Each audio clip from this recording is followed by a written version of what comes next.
The national security budget for fiscal 23 has been released. The White House is asking for $813.3 billion. That's $43 billion over last year's projections. Roxana Tiron is the senior reporter covering Congress and national security for Bloomberg Government. Roxana, welcome. Thank you. Thanks for having me.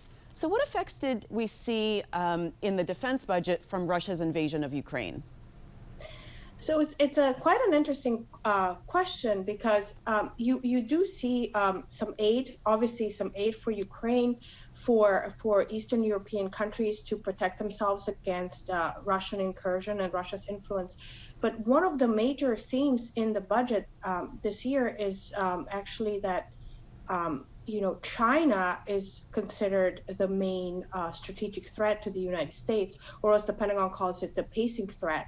And Russia is basically second tier, called the acute threat to the United States, in part because of how unsuccessful the military strategy, the Russian military strategy was or is in Ukraine. And so the United States is focused on helping Ukraine militarily and with all the security aid it can, but it also is not considering Russia on the same level as China.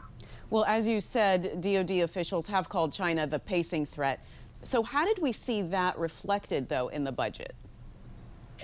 You see it in a few areas. Obviously, there's a clear shift to the Pacific region, but there's also, we're focused on modernizing our nuclear triad, both ground, sea, and air.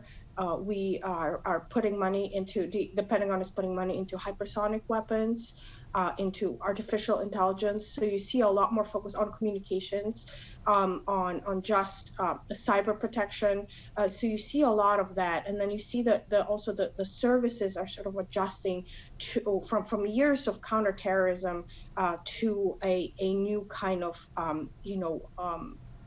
to a new kind of era that is different from fighting wars in Iraq and Afghanistan. There are over $130 billion for research and development. That's the largest ever budget for that. Why so much? Because these new technologies that we need to invest in, and also modernizing some of the older technologies, require a lot of money. Hypersonics, for example, is extremely expensive. So that's why we have, and also developing new weapon systems. That's why the research and technology account is boosted pretty much every year. And actually, last year it was the highest ever. So this year it's even higher. Well, speaking of expensive, the Pentagon is going to buy 61 F-35 fighter jets. That's less than initially planned. What was the reason for the reduction? Well, so the program has had some problems and some delays, particularly with a software upgrade program within the F-35. And so the Pentagon is trying to give the program officials time to readjust. And so they're not requesting as much money as they had initially planned to get those kinks out.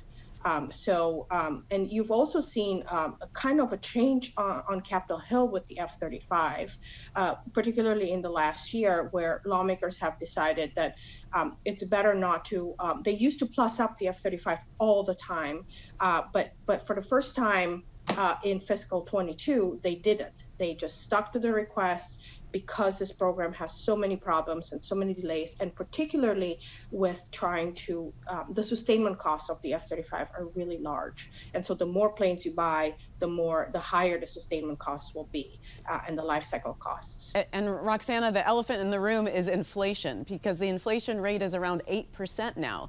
So are any increases in the defense budget already offset by inflation? So this is probably going to be the biggest debate, particularly on Capitol Hill, that obviously, takes the president's recommendation into account, but then, writes the, their own appropriations bills. And I think it's the biggest, it will be the biggest debate. So it does take some inflation into account, but it's at the rate of about 2.3 to 2.6%.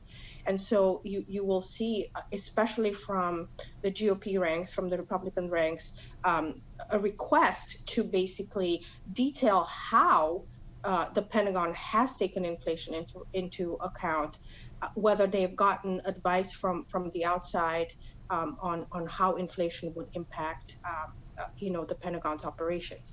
But the obviously inflation is way higher than 2.6%, and so the nominal growth is very small. It's about 1.6% in the budget request. So the Army plans to lower its total troop number to below 1 million for the first time in 20 years. What's driving that decision? Actually, recruitment. High quality recruits are really hard to come by. And so the Army is not only competing with the other services, but it's competing with the commercial arena. It's competing with colleges. And so the Army has decided that they're not able to get the high quality recruits, and they haven't been able, particularly since the pandemic has started, to recruit the right kind of people. And so they decided they're going to lower their numbers instead of lowering their standards. So they were authorized at 485,000 active duty soldiers for this year. They have indicated that they're not able to go above 476,000 for active duty. And so for the next fiscal year, they're planning on even lower, which is 473,000, which is going to bring the number down below 1 million. And obviously, as your viewers probably know, the Army is the largest U.S. military service, and so they've always been a significant force, and it's the first time in at least 20 years that they've gone down. All right. Well, Roxana, I appreciate you being on the program. Thank you very much. Thank you for having me.